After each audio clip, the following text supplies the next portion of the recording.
Thoracic mobility is really important to be able to breathe well. And for many of us, we're pretty stuck in the thoracic spine. That's where the rib cage attaches. And there should be a little bit of a hinging torque motion of the ribs as we breathe. That's the joints of the thoracic spine working, but for a lot of us that doesn't happen. And I find a lot of people are just, in general, very stuck in the thoracic spine. So we're going to work with cat-cow and eventually take that into a three-dimensional cat-cow as a way of really working on mobility in the thoracic spine. So to start, you're going to come onto hands and knees. And you want to line up your hands so that they're right underneath your shoulders and your knees so that they're right underneath your hips and you're not too far apart like this or too close together like that. So you just want to line yourself up, have your thumbs pointing as much towards each other as you can, and then you want to turn your inner elbows towards the front of your mat. Now if you're like me, I get a little bit of hyperextension in my elbows, which you can probably see from the side.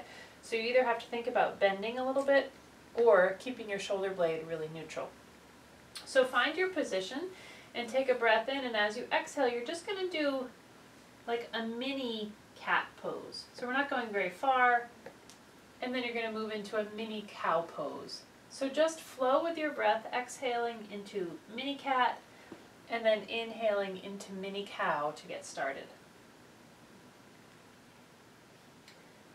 And then as you've worked with it, 3 or 4 times, you can begin to make the cat-cows bigger so that you're initiating the motion from the sacrum, which is at the bottom of your spine, and letting it trickle all the way up into your cervical spine. So you can begin to notice what parts feel like they move, what parts don't move, and what's the quality of the movement while you're making them.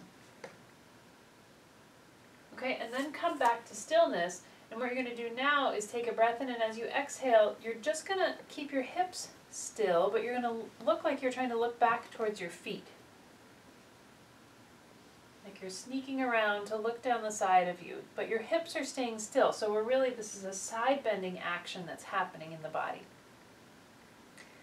And each time that you go, you can explore whether your body wants to side bend a little bit farther, really getting you to the point where you might be able to see your leg on the ground.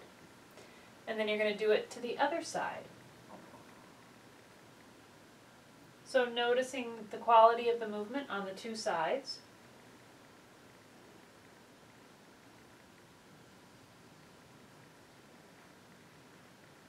And then coming back to the middle. So we've now moved the spine in the directions that we want to move it for the three-dimensional cat-cow. So you're going to start with your cat and then kind of take it up and around. So we're moving side to side and up and down. Working with your breath so that you're inhaling around and exhaling as you come up into the arch. And then pause midway when you're about midpoint and reverse it. You might find that the other direction is even more challenging to do because your body doesn't want to go in that way.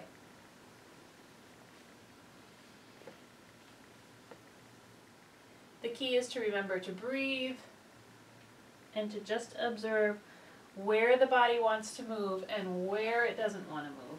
And then just come back to stillness and take a breath or two and just notice how the body feels. So give it a try and see what you find.